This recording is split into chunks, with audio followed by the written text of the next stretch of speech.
Hello, and welcome to this third lecture on Australia and the tyranny of distance. So today we are going to talk about Australia in the 20th century and about the perils of proximity. Basically we are going to talk about White Australia. So this is the class outline. So first I'm going to talk about proximity as a threat with Asia. We're going to talk about federation, the White Australia policy, its evolution, and then we'll talk about the tyranny of proximity with Aboriginal Australia and the idea that they erased Aboriginal culture and, I quote, race, and Indigenous and the Indigenous rights movement then. So first, the threats of proximity, White Australia policy and proximity to Asia. So first, federation. So this is a map of Australia before the European colonization. So just to show you that, the Aborigines were really living all across Australia, even in the desert region. You see how many different tribes there were. So I'm just going to go through the territorial evolution of Australia since the arrival of the British so that we get to federation. Okay, so 1788, the arrival of the first fleet, the creation of New South Wales. In 1825, as you can see, the border of New South Wales moves west, and you also have Van Diemen's land here. Then, okay, the grey area became the Swan River colony in 1829, and very quickly its changed to Western Australia in 1832.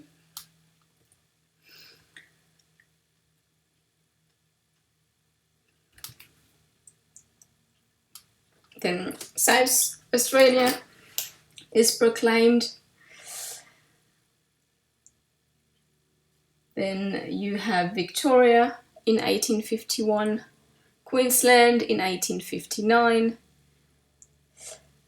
Okay, the South Australian border moves.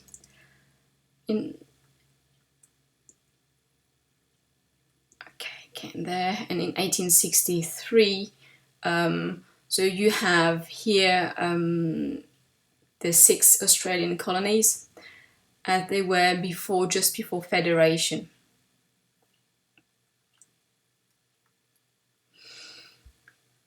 Okay, so what you need to understand is that really the 6 colonies were not working together. Okay, they had their own customs houses, their own military, and I don't know if you remember from last time, but their own railway gauges. So really, there was nothing obvious in federation.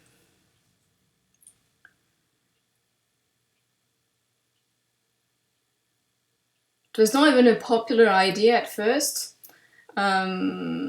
But in 1888, about 70% of the people in Australia had been born in Australia. So there was a growing nationalist movement. So you got 2 key figures that you need to know about for federation. The first one is Henry Parkes, and the second one is Alfred Deakin. And this is what they had to say about why federation would be useful. Okay, so the crimson thread of kinship runs through us all.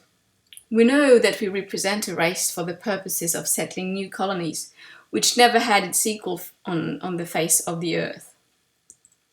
In this country, we are separated only by imaginary lines. We are a people, one in blood, race, religion, and aspiration. So quite obviously, race was a key factor in the ambition for federation, with the dream of a white nation being in the minds of the federalists. Okay, so really since federation, okay, indigenous people, they were excluded from voting, as were most women, the poor, and the people of Chinese or Indian descent. So really a white man's dream. So in January 1901, federation leads to the creation of the Commonwealth of Australia, which is the official name of the country. Okay, most people were proud to be Australians, and they thought that the country was a land of opportunity at the time. Okay, so you need to keep in mind that they elected their parliament, they made Australian laws, but they did not control foreign policy or defense. It did not have its own navy, for instance. Okay, so that was the role of the mother country, Britain. But let's go back to race. So remember that thousands of Chinese migrants had come to Australia during the gold rush, and people wanted to restrict the economic competition from migrants from Asia. And so that was one of the main reasons why federation occurred. So you can see here in an editorial of the Sydney Morning Herald, any right-thinking white man needs federation to keep out the foreign races. A vote for federation is a vote for a white Australia. And this is the Labour Party platform, so keep in mind that the Labour Party defends workers' rights. Okay, so our chief plank is, of course, a white Australia. There's no compromise in that. The industrious coloured brother has to go and remain away. Right, so it was quite clear, and it was not something. It was really something like of very commonplace to think like that.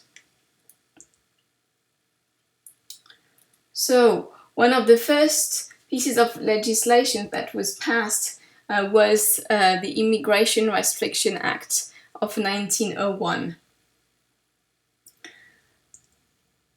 So here it goes about the debate. So what you need to know is that they really wanted, well, some of the MPs wanted to ban Asians clearly in the text. So here you have William Macmillan saying, it is better for us, if we are to deal with this question at all, to put in an Act of Parliament exactly what we mean. What we mean is that we will prevent any large infiltration of alien elements into the component parts of our national life, and that we will preserve pure, for all time, the British element with which we started. But remember, Australia is not an independent country. It still has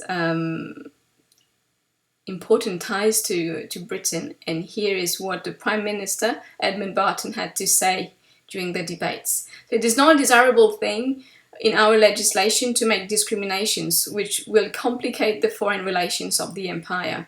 It would be of untold evil and harm to us, and likely to lead to troubles, even rivaling those which the future may bring forth to us from these causes. So, in fact, Britain was staunchly against the clear ban of Chinese, okay, and of Asians, and it also partly because it feared the reaction of its Indian population and of the Japanese too.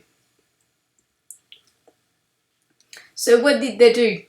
Well, they created a dictation test. So the dictation test was administered by customs officers at ports around Australia. Most people coming to Australia were not required to take the test, but those who were identified as undesirable immigrants had to write out a passage of 50 words.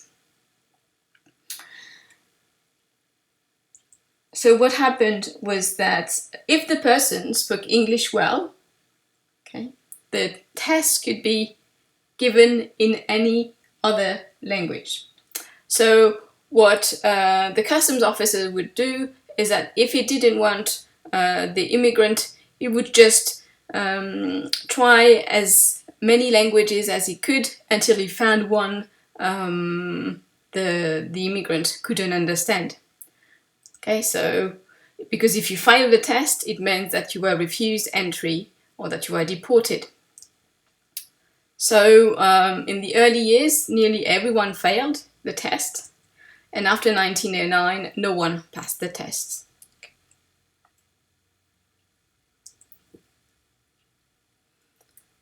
So this is an illustration of a game that was sold at the time, just to show you what Australian attitudes were like towards Asia. Okay. So, well, what was the goal of that game? It was to get the coloured men out and the white men in. Okay, so you could, if you can read it really, but the aim of this game is to get them to change places, and to get all the coloured men out and all the white men into Australia, which was in fact the attitude of the time. So it wasn't very expensive, it wasn't difficult, so you can imagine that children from a very young age could play that game.